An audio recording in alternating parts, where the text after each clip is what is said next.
Tuesday, everybody. This is one of, there'll probably be another one, but this is one of the early streams that I had mentioned that I was going to do in my previous stream. Now this is gonna be a shorter stream because Adobe Max is today, and the keynote is going to start at 9 a.m. Pacific. It is currently 8:24. 8:24 on a Tuesday morning. Your drive time traffic brought to you by blah blah blah blah blah. Anyway. So I'm going to stop right about when Adobe Max starts. So probably about a 30-minute stream, something like that. And then I'll do another one. But I did want to do one. I did say I was going to do an earlier one, so I wanted to make sure I did that. I forgot honestly about Max, the keynote. I mean, not that there's probably not going to be anything. Typing this out, pardon me, in the background. Pre-Adobe Max art stream starting right now. There we go. Let's paste that into there and hit post, or post it, I guess. And let me delete my old one from here. So yeah, the keynotes are, I don't know if there's going to be anything of that major consequence. I've read a couple of things that some people have posted on it ahead of time. I saw all the apps are updating. That's typical for Adobe. That's what they usually do. So whether there's going to be anything of any actual significance in a keynote for most people, probably not. I like to watch them, just on the off chance that they do have something that is, legitimately, there's going to be a point where, I'm not even saying this is a bad thing, that there is going to be a point where a lot of this stuff becomes iterative, where the updates and what gets announced is going to be, to some degree, smaller and smaller in terms of what's actually going to impact anybody. That's okay. It's not a bad thing. That tends to be the way most technology goes. The more mature technology gets, the more iterative the stuff becomes. And that's just a reality of the way things work. Oh, whoops! Did I retweet myself? Whatever. I get so lost in these things. So anyway, I said I was going to do an earlier stream, and I did want to do that, and I'm going to do another one. The keynote usually runs about 90 minutes or so. So I'm assuming that's going to be the case this year as well. So then after the keynote, I'll probably do another stream. So if it's 9 to 10:30, so figure probably about, I'll take a little break, probably around 11 Pacific, whatever time that is for you, wherever you are. But anyway, let's get going here. We won't wait too long because, again, it is going to be a shorter stream. So I don't want to take forever blabbing. We'll just do this. Oh, I didn't even do my starting soon transition. I may just ditch that. I might just ditch the starting soon thing. I don't know if it really serves a purpose. So not sure that it's worth. The only weird part is this morning, for some reason, and I can't work out why, I'm not getting the audio return on. Yeah, why is it? Hold on, I just want to make sure it's not trying to use this as a microphone. Yeah, why is it using this as a microphone? Sorry. There may be a doubling effect happening, so I apologize. I'm going to get rid of that right now. What I'm trying to do is, for some reason, I can never quite work this out, I'll admit, why this happens this way, is, yeah, that's for microphones, but I don't want it to be, I want it to be an output. It's strange. I don't know, Twitch Studio, for some reason, it has a weird inability to, let me do that. Okay, there we go. All right. I don't know if that just affected something on the stream, sorry. Oh, I bet this is why. I bet anything this is why it's... Oh, fascinating. That's why. It doesn't see my headphones as audio output, but only audio input. Oh, interesting. Oh, sorry. I didn't mean to close that. Sorry. This isn't really a problem I even have to solve right now. But I want to make sure that the audio output is actually working. But that's fascinating. So it didn't... Let me disconnect these. Hold on a minute. Because it says that the sound is working. I'm trusting that the sound is working because I see the little meter going. But what's weird is why it wasn't seeing, and again, I'm sorry if my sound bounces a little bit here. I'm just, oh, there it is. Okay. Now it's got it. Okay. Well, for whatever reason, now it seems to be okay. So let me do this. And let me do this. Add it. Testing. No, it's adding it as a microphone. Okay, whatever. You know what? I don't care. If there's no sound except for me, like I said, the little meter is bouncing, so I'm just going to trust that the little meter is actually reflecting reality. And if it is, then you're hearing music, and that's all that really matters. So I'm actually going to take this headphone out of my ear because I don't need it anymore. Let's put it back in its case, and who cares? Hopefully you're hearing music. If you're not hearing music, then let me know. Somebody that just shows that it is showing that someone just showed up. So let me know if you can't hear the background music, because I don't know why my individual audio output isn't working, but it's not. And if you'll pardon me, I'm going to have a drink of my delicious coffee for 1 second.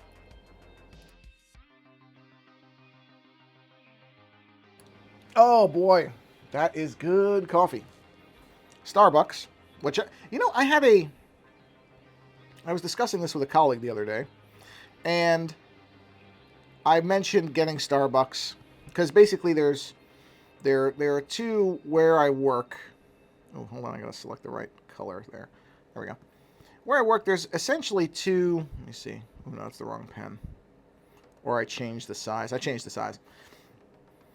There's a Starbucks right where I work, literal walking distance, and then there used to be two other small roasters.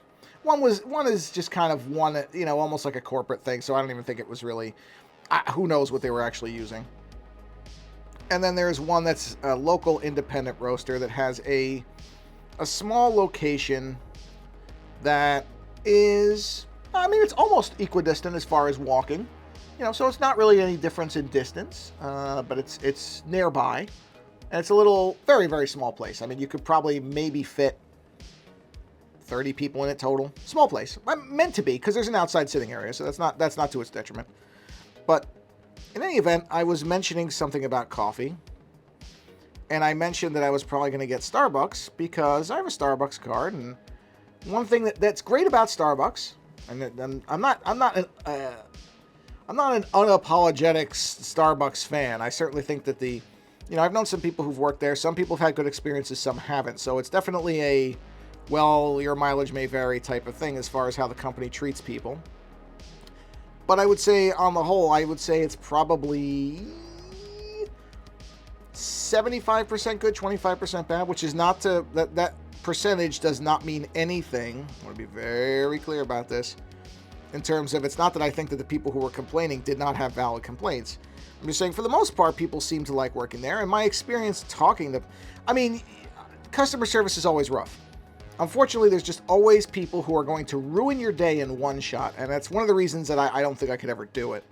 I think if I was ever forced into customer service, I wouldn't last long. Because honestly, I'm not going to let somebody abuse me just because they think that because they're paying something that means they get to act however they want, even if it doesn't have any respect for me as a human being. I'm just not going to do it. And a lot of people, my wife being one of them, have a higher tolerance for that. They can write that off with the good experiences they have with others. I don't have that capability. So that is a failure of mine. I freely admit that. But in any event, I've gotten even farther off topic, farther afield in my story than usual. So I was talking to this individual, so that was just a short way of saying, Starbucks is easy for me because I don't like getting gifts. I don't like presents for stuff. I don't need birthday presents or Christmas. I don't need any of it. Honestly, I don't. I try to tell my family and friends this stuff, that I don't need anything. I have, as far as I know, my health. My wife is great, and I'm happy to be married to her. We have a roof over our heads. I don't hurt for anything serious, so I don't need anything else. I just don't need it. I don't need physical things or whatever to understand that people care about me. I just don't need it. But nobody wants to listen to me. I try that and I say, don't buy me gifts. And people do anyway. So what am I going to do? But one of the easy ones to be able to say, because a lot of times, and here's where this ties into Starbucks. So people say, oh, what do you want for XYZ, birthday, Christmas? My mother just asked me this. Oh, what do you want for Christmas? I don't want anything. I really do not think about what I want for XYZ event because I don't need gifts. So I don't think in those terms. I don't sit there during the year and make a little list. I guess I should because people always ask me. But I don't think that way. It doesn't occur to me to look at something and say, oh, that's a great thing to tell somebody to get me as a gift. If I want something, I will buy it if I have the money and the means to. So I don't stop and go, oh, save that for a gift thing, right? That's just not in my nature. I don't do it very well. Take a drink coffee. But, as I said, inevitably, I will be asked, what do you want for XYZ? And now one of the easy things is because the Starbucks app just lets you put, you know what? If you have to get me something, get me a Starbucks card. And that way I'm drinking coffee. It's something that I drink often. So you can get me that, and it just makes it easy, and I don't have to think about it. And it's not a generic gift card. And it's something that, because a lot of times with gift cards, I know people who get gift cards and they sit in a box or a drawer and they never get used. And I think that's why some people don't like giving them, is because they know that there's many people who never actually use the gift cards that they're given. They instead just sit in a drawer or a box and never get used. Well, if you give me a Starbucks card, it's getting used. Like, it's going to get used. I don't know when. It may not be this week, but it's going to get used. That is a certainty. Unless Starbucks somehow folds, which doesn't seem like something that will likely happen, at least in the near future. Who knows what will go on 5-10 years from now? It's hard to say. You think there are certain things you count on as institutions until they vanish. Stadia. I shouldn't say Stadia. Stadia was never going to be counted on to last. But, so I don't know, but it's an easy one. So, yeah. Whoever's listening, can you hear the music? Or whoever's viewing, I shouldn't say listening. Can you hear the music okay? Because the meter's going, but for whatever reason, my speakers are not functioning. Even though, I mean, I guess I could, you know what? I could do that. Hold on a minute. I guess I could just unmute my system for a minute and hope it doesn't pick up too loud. Hold on, let me see. Oh yeah, I hear it. Okay, never mind. Oh hey, faint waves. Okay, good. That's what I wanted to make sure, because my headphones were for some reason not producing any output, and every time I tried to get them to produce output, they were trying to be microphones. Okay, good. Thank you. Just making sure. Okay. So anyway, God, this is going to be a 4-hour long. Well, it's not, because the stream's not going to be 4 hours. But this is such a long story to talk about Starbucks. Anyway, I'm talking to this guy I work with about coffee, and he mentions the going to the local roaster, the little place, which I've gone to, and their coffee's fine. But I'm going to be honest with you about something. And people think I'm some kind of coffee snob, but this will obviously prove that I'm not. Most coffee tastes the same to me. It's kind of like wine.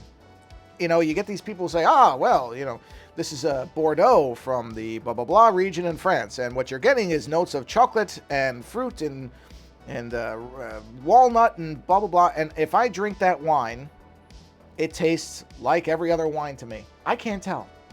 And it's not that I have no palate. I can tell the difference in flavors. I know the difference between salty and sweet and different. I can tell different types of chocolate. You give me different grades of chocolate and I can tell the difference. I know what good chocolate and bad chocolate is, although I was recently told maybe I don't that either, because I was mentioning something to somebody and they said, well, American chocolate is all garbage. Well, that could be. I mean, but within the American sphere of chocolate, I can tell good chocolate from the plastic garbage that is often what is passed off as chocolate. So it's not that I don't have a palate that can detect things. But wine, I can't tell you the difference. I don't know. Beer, well, I don't drink beer because all beer tastes the same to me, which is basically like dishwater. It's probably a good thing that I never developed a taste for alcohol, because most forms of it I don't like.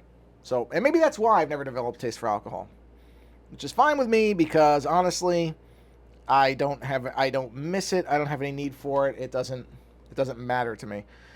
But coffee is much the same way. If you put 2 cups of coffee next to me, now, And this is the other thing, is there's so much variance in the way the coffee is brewed and how people drink it, that honestly I'm always kind of baffled by the idea that there is better or worse coffee. In some ways, yes, if you take Folgers instant coffee and you put it next to freshly roasted beans that have been ground and pressed within the same 10 minutes, and you take coffee out of a can that's been sitting in a pantry for 2 months, yes, there's going to be a difference. I'm not arguing that there isn't. This is not what I'm saying. But the face this person made when I mentioned that I was going to get Starbucks was as if I said I was going to, I don't know, be eating cotton balls for coffee. It was such a revolted look. And Starbucks is fine. It's fine. The coffee is perfectly fine. And I don't drink it black from Starbucks. The only time I drink coffee black, honestly, is when I make it at home. And that's beans that I buy from different places. There's a place I go that does flavored coffee, and it's very good. And those are whole beans. And, I gotta stop drinking coffee.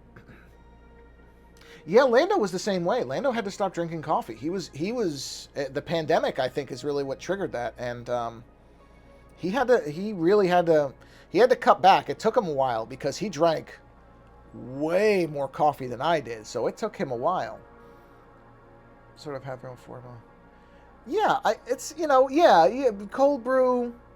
Yeah, I understand that. That there's different ways of making coffee. That's what I mean about the preparation is part of it. So, I don't know, Starbucks is fine.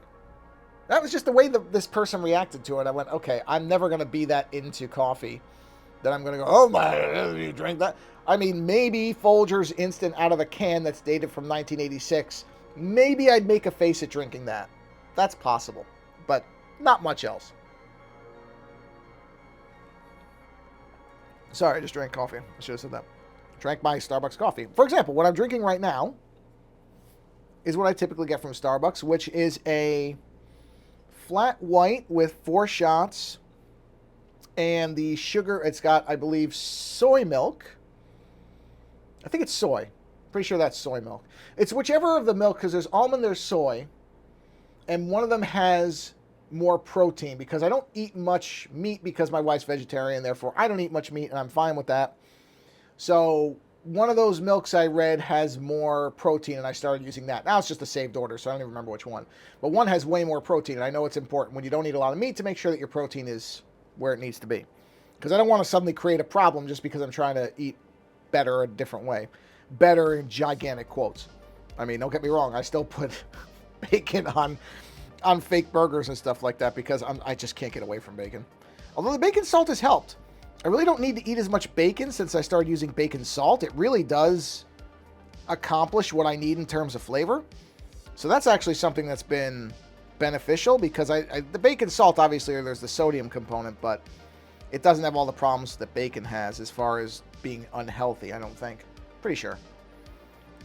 But yeah, the reaction to drinking Starbucks coffee, I'm just going there. I'm like, I don't really care that much. I don't. It's not. Like whatever you like. I'm not making an argument that anybody should drink or not drink Starbucks. That's fine. It's just that I've never reacted that way to something when somebody's like, I drink this. Like, you beast. How could you possibly blah, blah, blah, blah, blah. But that's, people are who they are. I guess we all get territorial about different things. That's all right. Everybody can have their opinion on things. By the way, I read some... For anybody who says that Twitter doesn't have anything good, I will counter that point right now. Hold on, my eye is itching. There we go. This morning, there's a fantastic artist I follow on Twitter. What is her name? Her name is Michelle. Oh, it's terrible. I can't remember this. Her name on the tweeters is MK Ultra. Melissa K Mars is her name. She makes miniature stuff. I love miniatures. Oh, I love miniatures, and I am deeply envious of people who can make good miniature stuff. She makes miniatures. I think next year I'm going to commission her to make me something. I don't really know what yet. It's going to be probably some kind of VHS store because she does a lot of that stuff and she does it really well. And then she'll ask you what posters or movies do you want, and she'll recreate little versions of them. So I'm going to get something. But in any event, she posted this morning that there is a Blu-ray. There's a new version of the Hong Kong action film Yes, Madam that is coming out. It's now right now. It's coming out on Region B, I guess, whatever the non-American regions are for Blu-ray. First in December 12th. I think Eureka Video is the name of the company that's putting it out. And that was on the last Forgotten Movie Den that I did with Len Kabaczynski, the Tubi tournament one. He had brought up. He said, "Well, what's one film that if you could get a good release of it?" And I said, "Yes, Madam." I mean, it's the first movie I think of is Yes, Madam. It has to be. Michelle Yeoh, Cynthia Rothrock. I don't know what else in life could you want. So the fact that that's coming out, I sat there and went, it's too bad it's Region B. But then again, my Blu-ray player is all region. So I'll buy it. And then if they come out with a better American version, I'll just buy it again and I will give someone that Blu-ray. And that's a movie. I don't care if I have to buy it twice. That's okay. Because I'm sure, I would assume that Vinegar Syndrome would want that. I would just assume they'd pick that up because that just seems like they just did Righting Wrongs. They did Martial Law. So they've been doing, and they have other, of these types of act. They did the Tiger Claws trilogy. So they're certainly doing those movies. I just assume that Vinegar Syndrome will end up getting it in the U.S. Maybe that's a foolish assumption, but I sure think that's where it's got to go.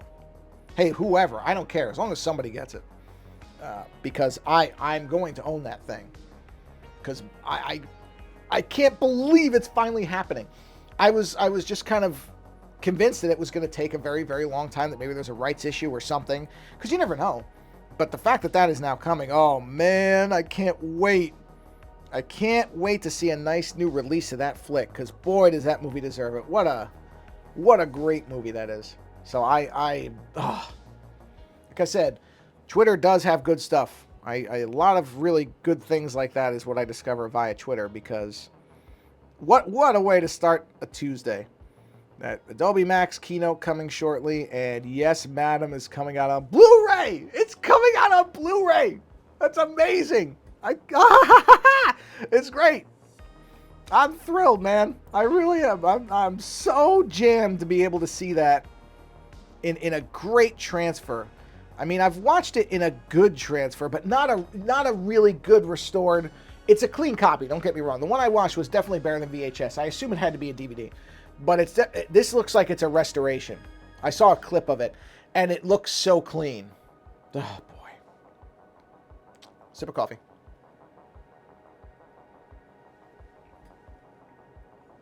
By the way, this is a purely... Faint Waves, you're the only one I'm going to be able to ask, because you're the only one here. I don't know if I'm doing this streaming stuff right. I don't know. Is this what people show up for, is to just hear rambling maniacs like me? I don't know. I really don't know. So I have no problem doing it. I enjoy doing this stuff, but I have no idea if this is completely against, or not against. There's no rules. But if this is not what people expect when people show up to a Twitch stream, I don't know. I don't watch a lot of them, honestly. I watch some, but a lot of times I'll see the alert come up and I'll be doing something.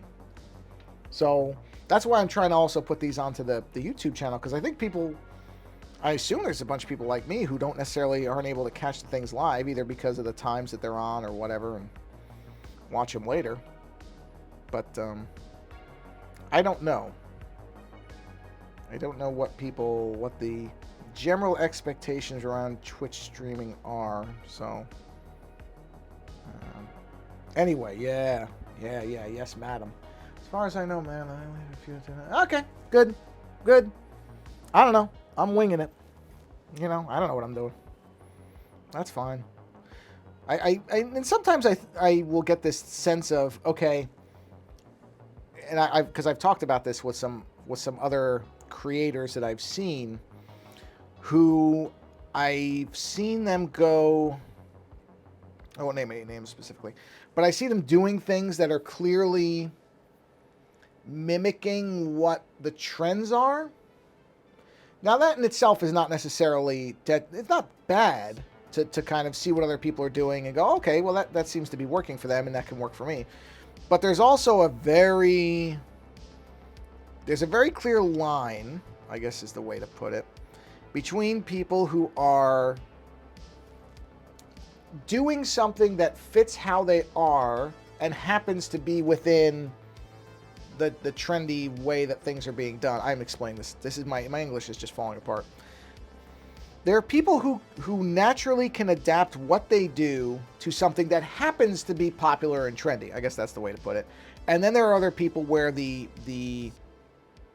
attempt or the new whatever they're doing doesn't make any sense. It's kind of what I see happening with this, and this, I don't understand this. I just will flat out admit, I don't understand this. These YouTube shorts, where people make very short videos, I don't get that. I really don't understand why that's popular, and why it's now suddenly the way that it is. Is that something that YouTube is engineering? I don't know, because I've always known, and I think most people are like this, depending on how long a time you have. I will watch YouTube videos based on their length a lot of times. I'll look at something and say, okay, I've got 30 minutes. So I'm not going to start a YouTube, let's say, because there's a guy, I think it's a guy, I really don't know. There's a person who does a channel on, the name of the channel is The Salt Factory, and this person does, one of the series that is on there is called Is It As Good As I Remember, meaning video games. And so the basic idea is this person replays video games, for example, Fallout 1, 2, 3, 4, New Vegas, and evaluates whether they hold up from the memories of the games, which is a really interesting idea. I think that's, it's kind of some of the stuff that I do with movies, where I'll rewatch old movies and go, oh yeah, this is not as good as I thought it was, or it is. That's what I'm saying. What is different? Because people were, and the other thing is, there were already short YouTube videos. There were already short videos that were 3, 4, 5 minutes or 10 minutes. So what is the difference? Why is this being bolded out? I mean, I don't care.